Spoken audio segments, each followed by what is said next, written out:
안녕하세요. 착한 부동산 투자연구소 장윤석입니다. 여러분과 앞으로 부동산으로 돈을 벌 수 있는 그런 방법을 함께 모색해 보는 그런 시간을 갖겠습니다. 첫 번째 시리즈로 부동산 핫플레이스는 어디인가, 오늘 첫 번째 비밀에서 서울도시 기본계획에 대해서 알아보겠습니다. 부동산 투자할 때 가장 궁금해하는 것 중에 하나가 앞으로 어떤 지역이 가장 가격이 많이 뛸 것인가죠. 그래서 그거를 알기 위해서 많은 사람들이 고민하고 노력하고 정보를 찾으러 다니고 하는데요. 그래서 어떤 곳에 어떤 지역이 앞으로 뜬다 그러면 막 우르르 몰려가서 물건이 있는가 기웃거리기도 하고, 또 어떤 그런 걸 정보를 제공하는 곳이 있다 그러면 막 찾아가서 그렇게 이제 애를 쓰시는데, 사실은 그럴 필요가 없습니다.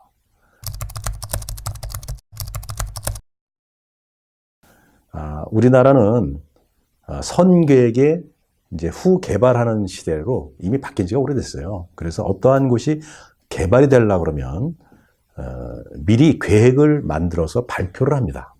그래서 조금만 부지런하고 노력하시면은 이미 10년, 20년 전에 어느 지역이 어떻게 개발된다는 것을 다 알 수 있어요. 그래서 부동산에 좀 관심 있거나 부동산 투자에 좀 실력 있는 사람들은 이미 그러한 정보를 미리 입수해가지고 그런 지역의 땅을 또는 집을 선점하는 겁니다.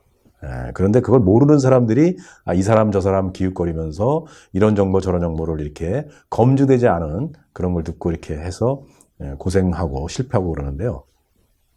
앞으로는 그럴 필요 없다는 것을 말씀드리면서, 여러분이 사실은 누구나 알 수 있지만 또 누구나 모르는 그러한 개발 계획에 대해서 제가 말씀드리겠습니다.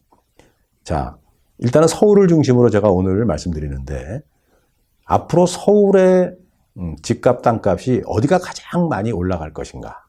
그것은 사실은 서울시청 홈페이지에 들어가면 누구나 볼 수 있는 서울 2030 플랜이라는 곳에 다 있습니다. 조금 내용이 방대하고 복잡하긴 하지만 조금만 관심 갖고 천천히 읽어보시면 다 사실은 찾아볼 수 있어요. 부동산 전문가들이 사실 별게 아닙니다. 어떤 지역에 투자하면 좋습니까? 라고 물을 때 우리가 대답하는 이유는 바로 이러한 곳을 미리 정보를 알고 여러분에게 권해드리는 거지, 우리가 무슨 점쟁이도 아는데 어디가 갑자기 뭐 올라간다 이렇게 말씀드릴 수는 없는 거죠. 여러분들도 이제는 그런 쓸데없는 그런 부동산 사이비 전문가들 얘기 듣지 마시고 이런 곳을 찾아보면서 먼저 정보를 입수하는 게 가장 중요하죠.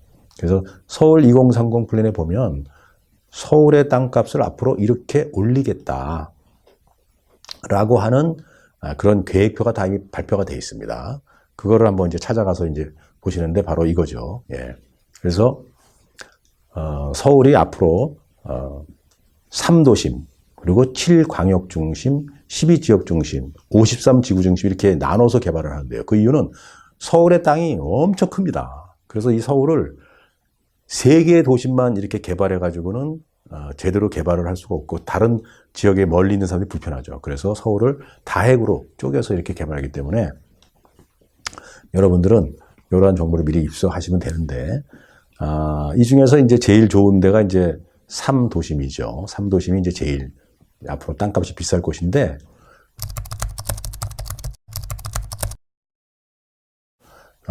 이제 이거 말씀드리기 전에 보통 이런 곳에 이제 앞으로 집이나 땅을 선정하시면 좋습니다 이렇게 말씀드리면, 아이고 그거 뭐 좋은 거 누가 몰라요?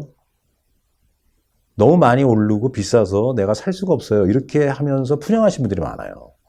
근데 그것은 하수의 푸념이라고 해서 지금까지 많이 올랐다, 지금 사면 상투다라고 하는 것은 실패할 수 있는 첩경입니다. 첩경. 그래서 이런 분들이 되게 보면 싼 것만 찾아서 돌아다녀요. 싼 것만. 근데 서울에 싼 땅이 있습니까? 형편없이 이제 쓸모없는 땅들이 싼 땅이지 사실 제대로 된 땅이 싼 건 없습니다. 그래서 그런 싼 땅을 찾으러 다니시면요, 뭐 사긴 사겠죠. 근데 영원히 싸요. 올라가지 않는다는 뜻이죠. 여러분 지금 땅을 사시면 가격이 많이 올라가서 나중에 차익을 많이 남는 거를 원하시잖아요. 그래서 지금까지 얼마나 올랐나, 현재 얼마인가는 잊어버렸어요. 앞으로 중요한 것은 지금부터 얼마나 오를 수 있느냐는 겁니다. 그게 제일 중요해요. 그래서 어떤 땅을 사실 때 현재 가치보다는 미래 가치를 보고 사시는데, 자, 그러면 서울의 땅값을 누가 올립니까? 이게 제일 중요한 포인트인데, 우리 스스로 올리는 게 아니에요. 그리고 방송국이나 신문사가 올리는 게 아닙니다. 서울 땅은 2030 서울 플랜에서 볼 수 있듯이 정부와 서울시청 같은 지방자치단체가 올리는 거예요. 어떤 개발 계획에 의해서. 이분들은 계획된 개발을 수행해 나가야 돼요. 다만 좀 연기되거나 시간이 걸릴 수는 있겠죠. 예. 그래서 어떠한 지역을 개발하려고 그러면 가장 먼저 교통망을 확충해야 돼요. 그 교통망 확충하는데 시간이 많이 걸리지 않습니까? 그래서 뭐 지하철도 깔아야 되고 도로도 만들어야 되고 그렇게 시간이 많이 걸리고 돈도 많이 들어가는 겁니다. 여러분들이 진짜 여러분이 살고 있는 아파트 단지의 집값을 올리려면 옆에 지하철역을 하나 만드시면 돼요. 또는 도로를 하나 만드시면 되죠. 근데 그게 불가능하지 않습니까? 예, 그래서 정부나 지방자치단체가 해주는 거를 따라가는 거예요. 그리고 나서 인구 집중 유발세를 들어와야 돼요. 여러분들 잘 아시는 뭐 백화점이라든가 할인 매장 또는 학교, 병원 이런 게 들어오면 주변 집값이 상승하죠. 예, 그래서 인구 집중 유발시설이 들어와야 되고 그렇게 해서 개발이 되는 겁니다. 예, 그래서 그런 개발 계획을 미리 알고 거기를 선점하는 것. 그것이 바로 이제 부동산 투자의 이제 핵심인데요. 자, 그래서, 여러분들이 지금 땅값보다는 앞으로 더 많이 오를 땅값, 이걸 산다는 걸 말씀드리고. 자, 3도시는 한양도성과 영등포 여의도, 그리고 강남인데요. 한양도성은 우리가 흔히 말하는 이제 종로, 을지로, 명동 뭐 이런 곳이죠. 이미 개발이 많이 돼 있죠. 그래서 여기는 현재는 도심 재생으로 인해 가지고 오래된 건물을 완전히 철거해서 새 건물을 짓는 게 아니라 옛날 것을 그대로 살리면서 미관을 좋게 하거나 또는 어떤 부분적인 데는 또 새로운 빌딩을 짓기도 하고 이렇게 해서 역사문화 중심지로 이제 만들어 놓은 겁니다. 그래서 역사문화 중심지로 앞으로 개발이 되기 때문에 계속 집가가 상승할 수밖에 없죠. 예, 그래서 여러분들은 종로나 을지로, 명동 쪽에 이면 골목, 우리 피망골이라고 하죠. 그런 쪽에 오래된 구옥 같은 거 노리면 상당히 좋겠고요. 그 다음에 영등포 여의도는 국제금융 중심지로 만들겠다는 게 서울시 계획입니다. 예, 그래서 지금 영등포는 뉴타운이 진행되고 있고요. 여의도는 재건축이 진행되고 있는데 아직 개발이 다 안 됐죠. 그래서 여기는 개발이 앞으로 무궁무진하게 일어날 곳이라 사실은 가장 집가가 많이 상승할 곳으로 제가 영등포를 많이 꼽고 있습니다. 영등포는 지금 가보시면 알지만 상당히 좀 지저분하고 동네가 낙후돼 있죠. 그러나 얼마 안 남았습니다. 앞으로 한 10년만 지나면 여기는 완전히 새로운 그런 최첨단 빌딩 지구로 바뀐다. 그래서 관심을 가지시면 되고요. 그 다음에 강남은 국제무중심지로 이미 개발이 거의 완성돼 있죠. 예. 강남역 같은 경우는 이제 삼성물산도 들어와 있고 테헤란으로 이어지는 양쪽 길에는 아주 고층 빌딩들이 많이 올라가 있기 때문에 여기는 안정적인 투자는 되겠죠. 그러나 우리가 먹을 게 소위 말해서 많이 있지는 않는 것입니다. 예, 그러나 내 자산을 안전하게 짓고 싶으신 분들은 이쪽에 투자도 되지만 좀 더 돈을 많이 벌고 싶다 그러면 영등포나 여의도 그렇게 눈을 돌리시면 되고요. 그 다음에 사실은 3도심은 이미 땅값이 사실 많이 올랐어요. 영등포를 제외하면. 그런데 7대 광역중심은 아직은 그래도 가격이 비교적 비싸지 않은 것도 있고 또 여러분들이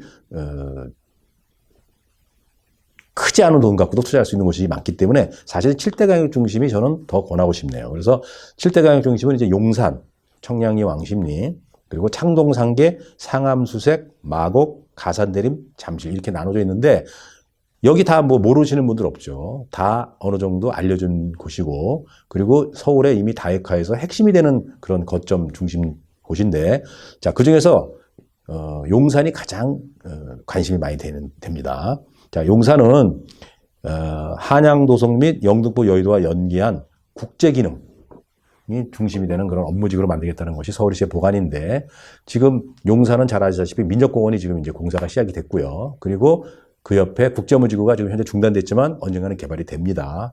그래서 용산역을 앞을 중심으로 한 그 한강로지구는 이미 가격이 굉장히 많이 올라 있어요. 그래서 그쪽에 투자를 하시는 것도 괜찮지만 다소 자금이 좀 열악하신 분들은 용산에서 뒷문이라고 그러죠.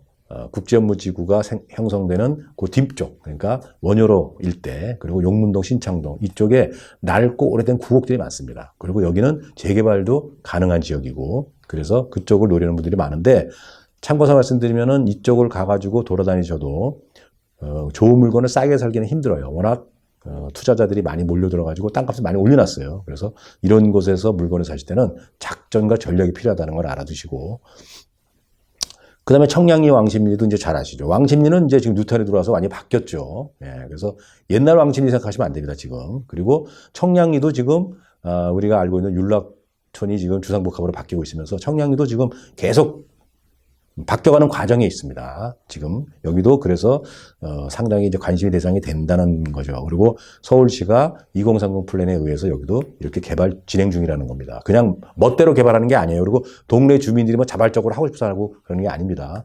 그 다음에 동북권에는 이제 창동상계가 있는데 창동상계는 아직 개발이 시작도 안 됐죠. 예, 그래서 창동역 기지창이 이제 거기가 이전되면, 진접으로 이전되면 그쪽에 복합 물류 공간을 만들겠다는 거죠. 그래서, 한 10만 명 정도가 여기서 지금, 출퇴근할 수 있는 곳을 만들겠다는 거죠. 그래서 창동상계도 상당히 관심의 대상이 되고요.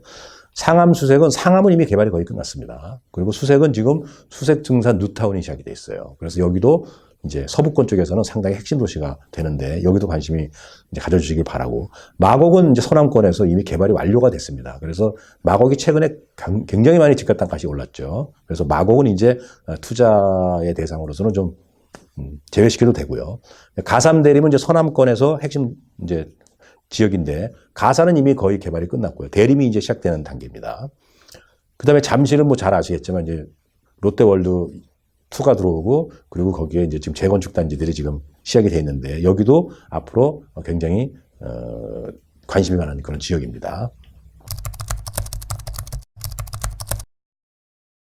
그 다음에 7광역 중심 다음으로 또 알아볼 수 있는 거는 이제 12대 지역 중심입니다. 12대 지역 중심도 한 그 지역의 핵심 지역이기 때문에 여러분들이 그 지역에서 투자할 때는 이쪽 지역을 중심으로 투자하시는 게 좋다는 거죠. 그리고 앞으로 이쪽이 개발이 많이 된다는 겁니다. 그래서, 보시면 이제 동대문. 동대문이 지금 굉장히 지금 낙후되어 있는 곳입니다. 서울의 4대문 안에 있는데도 불구하고. 그래서 여기가 앞으로 상당히 좋아지지 않겠냐 보고요. 그 다음 망우도 지금 개발이 아직은 진행 중이죠. 또 미아. 미아는 이제 기름 뉴타운이 지금 완성이 되면서 미아 재정비 촉진지구도 지금 어느 정도 완성 단계에 있는데 여기도 계속 더 좋아질 수 있는 그런 곳입니다. 그 다음 성수는 그 연예인들이 지금 가장 관심을 많이 갖고 빌딩 같은 거 많이 샀다 그러죠. 예, 뭐 굉장히 유명한 뭐 권상우 씨라든가 원빈, 뭐 이시영 씨 이런 분들 샀다 그러는데 여기가 이제 그 건대 입구의 그 대학 잠재력하고 성수 중공업 지역이 연계돼 있어요. 그래서 창조적인 지식 기반 산업이 많이 들어오고, 그리고 카페 골목이 형성돼 있고요. 그리고 한강이 가깝고 강남이 가깝기 때문에 여기도 현재 많이 올랐지만 앞으로도 더 올 수 있는 곳입니다. 예. 그리고 여기는 준공업 지역이기 때문에 용적률이 다른 그 2종 일반에 비해서 높죠. 한 400%까지 나오기 때문에 좀 더 높이 건물을 이쁘게 잘 지을 수 있다. 그런 걸 알아두시면 되고. 그리고 이제 신촌이 있고요. 예. 신촌은 뭐 홍대 앞하고 연결돼서 이미 이제 상당한 정도 발전을 했던 곳이고, 마포 공덕도 개발이 이제 거의 끝나가는 그런 곳이죠. 그리고 연신내 이제 불광이 있습니다. 연신내 불광도 아직 개발이 완성되지 않았죠. 이제 시작되는 단계이기 때문에 여기도 상당히 눈길을 가는 곳입니다. 그리고 이제 목동, 목동도 지금 재건축 이제 앞으로 예상돼 있죠. 또 봉천도 지금 재개발하고 있고 상당히 지금 많이 발전돼 있는 곳 중에 하나지만 여기도 지금 여력이 있습니다. 개발 여력이. 그다음에 사당이수는 지금 거의 개발이 좀 안 돼 있다시피 한 것인데 사당동이 지금 이제 더블 역세권으로서 인구 유동 인구가 굉장히 많죠. 그래서 여기도 지금 앞으로 상당히 관심을 갖는 지역이고요. 수서문정도 지금 계속 개발 중이죠. 예. 천억일동은 이제 천억 뉴타운이 시작 단계에 있고 여기도 앞으로 개발이 상당히 진행될 곳이 이제 확실한 그런 곳입니다. 자, 그리고 또 여러분들이 참고 삼아서 제가 지도를 하나, 이제 서울시 지도를 하나 보여드릴게요. 자, 이게 지금 보이시면은요. 여기를 보면은 이게 지적 편집도입니다. 네이버로 들어가서 지도 펴가지고 지적 편집도를 제가 눌러봤는데요. 이게 보시면은 서울 2030 플랜에서 서울이 어떻게 개발되는 건지를 한눈에 알 수 있어요. 여기서 지금 핑크빛으로 보이는 데가 보이시죠? 종로구, 중구 사이에 있는 거하고, 그리고 영등포구, 그 용산구에 있고, 그다음 강남구에 보면 또 송파구 이쪽에 핑크빛으로 보이는 게 상업지역입니다. 상업지역이라고 하는 것은 뭐냐면 고층 건물이 들어올 수 있는 거예요. 즉 인구 집중 유발 시설이 많이 몰려 있는 곳입니다. 그래서 모든 상권이 형성되는 핵심 지역이죠. 당연히 용적률이 높아서 땅값이 비쌉니다. 자, 우리가 아파트를 짓는 거는 대개 2종 일반, 3종 일반인데 이런 곳의 용적률은 200에서 250%밖에 안 돼요. 100평의 땅을 만약에 확보를 하면 250평, 200평을 짓을 수 있는 거고요.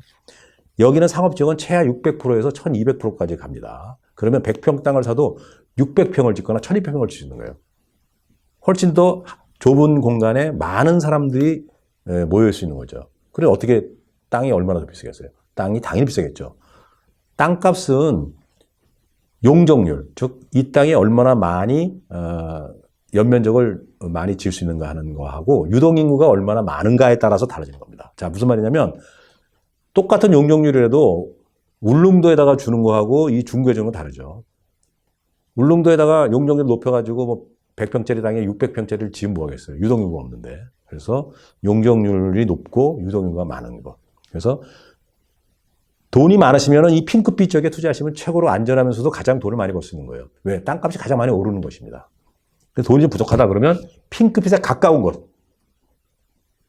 우리가 밥을 먹을 때 또는 뭘 살 때 다 이 핑크빛 쪽으로 가는데 여기는 복잡하고 땅값이 비싸니까 우리 같은 아파트는 별로 없죠. 우리가 사는 거주지는 아니잖아요. 거주지는 다 요 근방에 있는 거예요. 그러니까 요 거주지와 요 핑크빛 사이에 가까운 곳에 투자하시면 됩니다. 그래서 이게 지도를 보면서도 서울이 앞으로 어떤 식으로 개발되고 어느 지역이 가장 땅값이 많이 오를지를 알 수 있는 거예요. 이렇게 재미가 있죠. 그래서 핑크빛 주변으로. 그래서 핑크빛과 핑크빛, 영등포구와 종로구, 중구 핑크빛 사이에 있는 핑크빛이 뭐예요? 용산구잖아요. 그래서 용산에 대해서 관심이 있는 겁니다. 자, 오늘 여러분 제가 누구나 알 수 있지만 또 사실은 누구나 모르는 서울의 땅값이 앞으로 많이 올라갈 지역을 알려주는 서울시 도시기본계획, 서울 2030 도시 플랜을 가지고 오늘 여러분에게 앞으로 어떤 지역에 투자하면 좋을지, 선점하면 좋을지를 말씀드렸습니다. 자, 다음 시간에 또 뵙겠습니다. 감사합니다.